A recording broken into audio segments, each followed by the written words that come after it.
Este é o SupraCast, o seu podcast de cardiologia interior de São Paulo para o mundo. Fala pessoal, tudo bem? Aqui quem fala é o Murilo e hoje eu estou aqui com o Rafael Rocha. E aí, Rafa?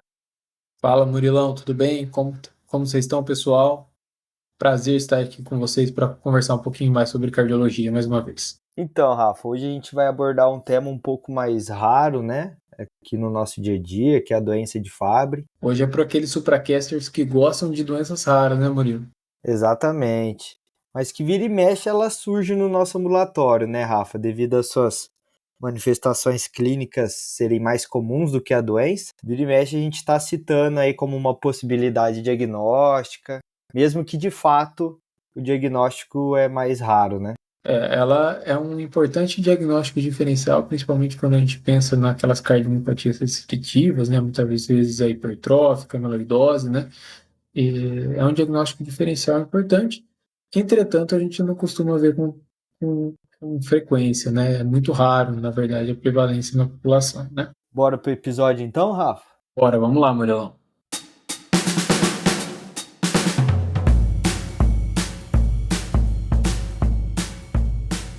Então, Murilo, quando a gente fala de doença de Fabry, a gente está falando de uma doença genética rara, né? Que é ligada ao cromossomo X, né? Ocorre por uma variante no gene GLA que codifica uma enzima que é chamada de alfa-galactosidase, né? A atividade reduzida ou até ausente dessa enzima, Murilo, leva a um acúmulo de glicosfingolipídios, né, que a gente chama de L3, e o seu metabólito, o liso-GL3, que o acúmulo dessas substâncias gera alterações no metabolismo energético, né, aumenta citocinas inflamatórias, causa lesões de pequenos vasos, causa estresse oxidativo e até isquemia tecidual, levando a um dano tecidual importante até morte, né, do tecido. Ela afeta principalmente os rins, o coração e o sistema nervoso central, né? Essas alterações geram manifestações clínicas que são características dessa doença e que a gente vai falar um pouquinho aqui ao longo do episódio. Então, Rafa, e essa doença genética que você citou aí é uma herança ligada ao cromossomo X. Então, ela é mais comum no sexo masculino, né, justamente pelo sexo masculino ser um X e um Y. A prevalência da doença de Fabry, como a gente já falou, ela é rara. Então, ela é 1 para cada 40 mil homens. Só que ela causa algumas alterações que a gente vai falar ao longo do episódio, que a gente sempre pega no ambulatório, né? Seja uma hipertrofia ventricular esquerda, seja uma doença renal crônica. Então, apesar dela ser rara, a gente sempre está citando ela no dia a dia como um diagnóstico diferencial, apesar de que o diagnóstico, a doença em si, a gente acaba vendo muito pouco, né? E, Rafa, como é que ela vai se apresentar para a gente, né? Quais são os tipos de fenótipos que ela tem? Então, Murilo, como você bem disse, ela é muito mais comum no sexo masculino, e o sexo masculino, normalmente, ela tem duas apresentações, o fenótipo clássico, o fenótipo tipo 1, e o fenótipo não clássico ou de início tardio, que é o tipo 2, né? As mulheres, justamente por conta dessas manifestações variáveis devido a uma inativação aleatória de um dos dois cromossomos X, né? Essa atividade da enzima pode ser até mesmo normal, né, e a paciente ser completamente assintomática, e ela pode ter manifestações mais graves, como a do tipo 1, que a gente vai falar agora, né. Esse fenótipo clássico, que é mais comum em homens, né, tem manifestações que já acontecem desde da infância, muitas vezes, antes da idade adulta, né, que envolvem a acroparestesia, né, que é justamente pelo depósito das substâncias em fibras finas, né, causando crises de dor muito importante, principalmente crises que a gente chama crises de Fabry, né, que são dores fortes nas extremidades, nas mãos, nos pés, podendo durar de minutos até semanas, né, e costumam acontecer antes dos 18 anos, já em torno dos 3 aos 10 anos de idade, pode se manifestar dessa forma e compromete muito a qualidade de vida desses meninos, né?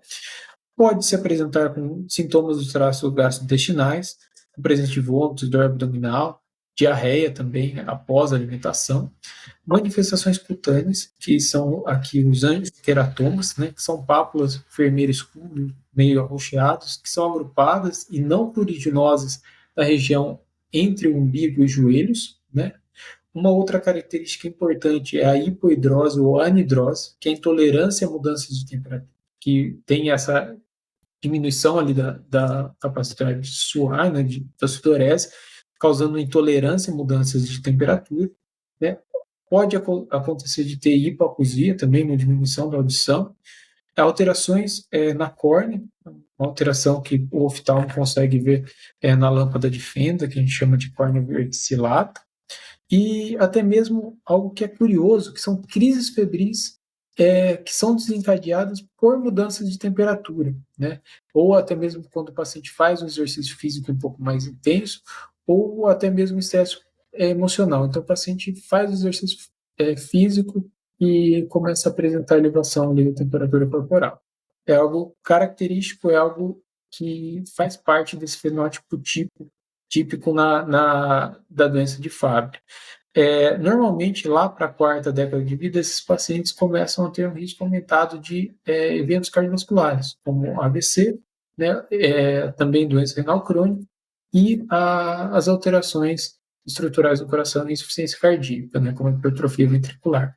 Isso impacta numa redução da expectativa de vida em média de uma redução de 20 anos nos homens e em 15 anos nas mulheres. Então, tem um impacto muito importante quando a gente fala nesses pacientes, né, Murilo? É muito grande o impacto dele, né? E você vê que o quadro clínico dele é bem florido, né? Bastante manifestação sistêmica, né? Não só cardíaca. Isso quando a gente fala do fenótipo clássico, né? O fenótipo não clássico, né, normalmente esses pacientes não apresentam essas manifestações clássicas que a gente citou, ou tem uma apresentação delas mais brandas, né? E normalmente alguns desses pacientes só vão apresentar, muitas vezes, a forma cardíaca que se manifesta lá para a quinta década de vida, né, com essa hipertrofia ventricular concêntrica. É, exatamente. O paciente, ele não tem ausência total da enzima, né? Ela tem uma ausência parcial, então os sintomas, eles não surgem de forma tão precoce e de forma tão variada. E aí acaba que o paciente vai e ele tem só manifestação cardíaca, né? Lembrando que as manifestações nefrológicas são muito importantes, né? Muitos desses pacientes evoluem com proteinúria muito importante, albuminúria muito importante, e esses pacientes muitas vezes acabam indo para terapia renal substitutiva, né? Para a questão da diálise, né? Então, Rafa, e da parte cardíaca, né? A grande maioria desses pacientes vão evoluir com uma hipertrofia ventricular e ela é progressiva. Então, os principais sintomas que isso vai gerar seriam as arritmias, dispneia, dor precordial, uma síndrome de C. Então, esses são os principais sintomas e relatos que o paciente traz para a gente, né? E o eletrocardiograma desses pacientes, Murilo? Então, Rafa, aqui um achado que é muito citado nos livros é o PR curto, né? Porém, sem uma via acessória que justifique esse PR curto. Mas também a gente pode ter bradicardia, podemos ter bloqueio atrioventriculares, bloqueio de ramos, extrasístoles, taquicardias ventriculares. Então, no rol das arritmias, a gente tem bastante manifestação aqui. Até pelo acometimento do sistema de condução, né? Que pode acontecer nessa doença, na doença de Fabry, né? E a gente não pode esquecer da sobrecarga ventricular esquerda, né? Que é uma manifestação importante, tanto no eletro quanto no eco também, né? Isso, e aqui o eco ele acaba sendo o principal exame assim, para a gente buscar os achados, né? Uma vez que os achados são bem comuns e o principal deles é a hipertrofia ventricular esquerda, porque isso é um resultado da deposição dos glicolipídios dentro das células musculares, né, Rafa? Como você citou ali da fisiopatologia dele. Essa hipertrofia ventricular, ela pode ser excêntrica, assimétrica, apical, confundindo de certa maneira com a miocardiopatia hipertrófica, mas o mais comum e a principal forma que ela vem se apresentar é a hipertrofia concêntrica, que aí também pode confundir um pouco com a amiloidose. Outros achados que não são patognomônicos da doença de Fabry, mas nos fazem levantar um alerta, pelo menos, é o que a gente chama de sinal binário, né, que é um aspecto binário do endocárdio. Ou seja, ele tem um aspecto duplo com uma região mais hiperecóica e um espaço mais hipoecóico entre o endocárdio e o miocárdio. Temos também os músculos papilares proeminentes, que não é patognomônico, mas das doenças que causam essa hipertrofia ventricular esquerda, a doença de Fabry é a mais comum. Quando é visualizado essa hipertrofia, esses músculos papilares proeminentes, a gente tem que pensar em doença de Fabry e buscar essa etiologia. Mas além da hipertrofia ventricular esquerda, a gente pode ter a hipertrofia do ventrículo direito, podemos ter também um aumento atrial, pode ser só pela doença em si, ou pela disfunção diastólica que esse paciente evolui, sendo um achado mais precoce da doença. Normalmente esses pacientes têm função preservada, né, Murilo? Não tem disfunção ventricular a princípio, né? Exatamente, até a queda da função ventricular, ela até pode acontecer, só que é muito tardio, e isso também em relação a outras doenças do mesmo espectro da hipertrofia ventricular esquerda, né? Outros achados é que esses glicolipídios, eles podem se depositar nas válvulas, né? E causar algumas valvopatias, podendo levar a estenose ou insuficiência, e a mais comum delas é mitroaórtica, só que raramente vai causar uma insuficiência ou uma estenose acentuada. Geralmente é leve, é moderada e pode também se depositar na aorta e dilatar, principalmente a raiz da aorta. Mas também não chega a ser uma dilatação muito importante. E um achado assim bem característico que tem que fazer suspeitar da doença de Fabry é o strain, né? Mesmo que o ventrículo esquerdo não caia a sua função, o strain ele pode estar diminuído com maior acometimento na região lateral inferior basal. Esse é o achado mais característico da doença de Fabry. Porém, conforme ela vai evoluindo, esse strain ele pode ter um acometimento de outras regiões também. Quanto mais inicial, mais predomínio dessa região, Rafa. Muito legal, Murilo. Isso dá para a gente diferenciar bastante da amiloidose, né? Que tem aquele padrão do strain apical sparing mais pronunciado, clássico, né, Murilo? Isso. Esse é um dos papéis que o strain acaba ajudando muito, né? Com certeza. E a ressonância é outro exame de imagem que pode ter um papel importante ali quando a gente está fazendo essa investigação da forma cardíaca da doença de Fabry, né? Normalmente ela vai demonstrar esse fenótipo concêntrico que a gente falou, né? Essa hipertrofia simétrica, né? Que é o mais comum. Normalmente também a gente consegue ver um realce mesocárdico e um realce inflamatório não isquêmico justamente nessa região inferolateral basal, né? Se assemelha ali ao que você citou no eco, né? E a gente consegue ter um dos parâmetros que ajuda a gente a diferenciar um pouquinho das outras cardiomiopatias hipertróficas, né? Que é justamente quando a gente faz a avaliação do mapa T1, né? A gente tem esse mapa T1 mais baixo, principalmente na região ali do septo interventricular, justamente por conta desse depósito da doença de Fabry ser por glicosfingolipídios, né? Por esse predomínio ali desse depósito de lipídio, a gente pode ter um mapa T1 mais baixo, e isso ajudar a gente a diferenciar da cardiopatia hipertrófica, da amiloidose, de outros diagnósticos diferenciais que a gente faz ali com a doença de Fabry.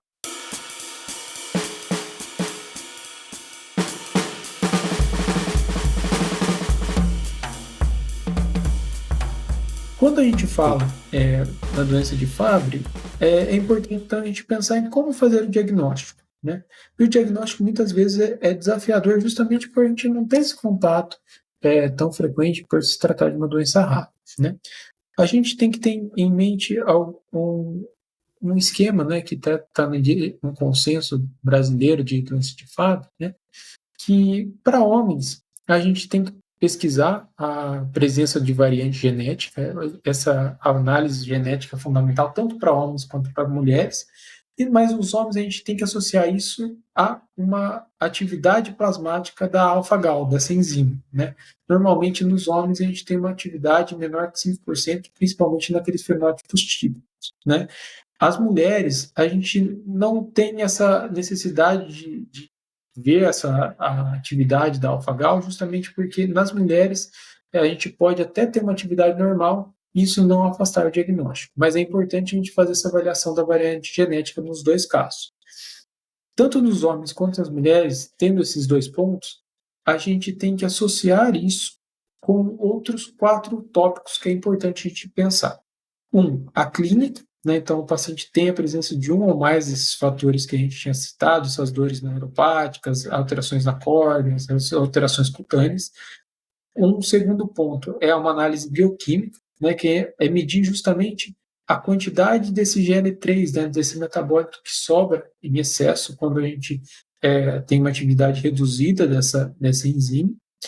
Terceiro ponto que é fazer uma análise ali familiar, né, ver se esse paciente tem histórico familiar de doença de Fabry, isso conta para a gente fazer o diagnóstico, ou até mesmo quarto ponto, que é a análise histológica, através de biópsia, seja do rim, da pele, do coração, de órgãos afetados ali pela doença de Fabry, e que ajuda a gente a fazer uma análise definitiva ali para a gente bater o martelo da doença de Fabry. Pois é, Rafa.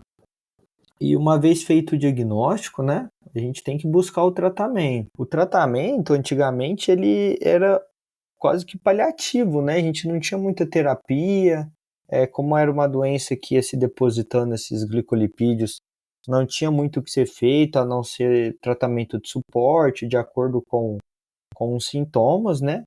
Mas hoje a gente tem a terapia de reposição da enzima, né, da galactosidase.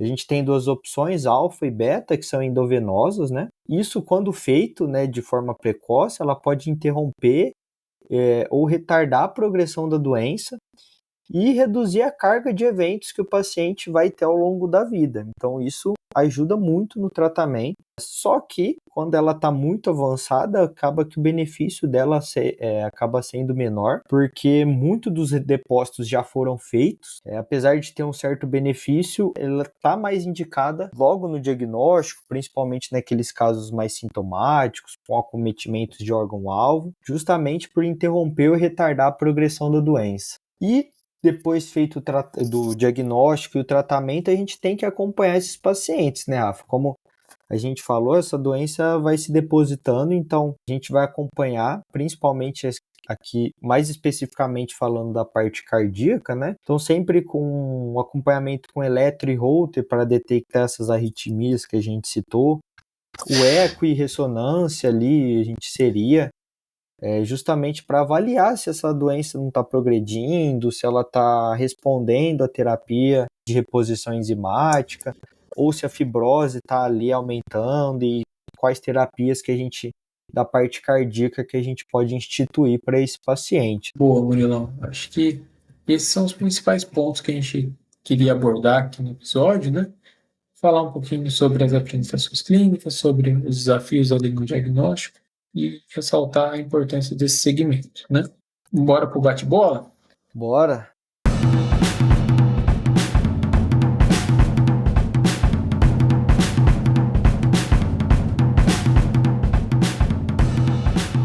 Então, Rafa, o que causa doença de Fabry? Então, a doença de Fabry é uma doença genética, uma alteração do gene que codifica a alfa-galactosidase e é uma herança herdada ali no cromossomo X, né? E quais os fenótipos da doença de Fabry, né? Então, Rafa, a gente tem um fenótipo clássico no sexo masculino, né? Que são aqueles pacientes que vão apresentar as manifestações clínicas de forma bem importantes e variadas. E esses sintomas costumam surgir na infância, na adolescência. Temos o fenótipo não clássico no sexo masculino, que é aquele paciente que vai ter sintomas mais brandos, inclusive podendo ter só a variante cardíaca, onde lá pela 4ª, 5ª década vai apresentar os sintomas cardíacos. E no sexo feminino já é uma clínica mais heterogênea, né? Pode ter desde alterações e sintomas discretos quanto mais importantes. Boa. E Rafa, fala pra gente quais são as manifestações extracardíacas? Murilo, então, as principais manifestações dessas cardíacas são as acroparesias, né, as dores, principalmente de extremidades, né, sintomas do trato gastrointestinais, os angioqueratomas, manifestações cutâneas, a hipoidrose, a diminuição da audição, alterações na córnea, as crises febris encadeadas ali por exercício físico, e já na idade adulta, por volta da quarta década de vida, a doença renal crônica, que é muito importante, a síndrome de insuficiência cardíaca e muitas vezes os acidentes vasculares encefálicos, né? E quais os achados no eco que a gente encontra na doença de Fabry, Maria?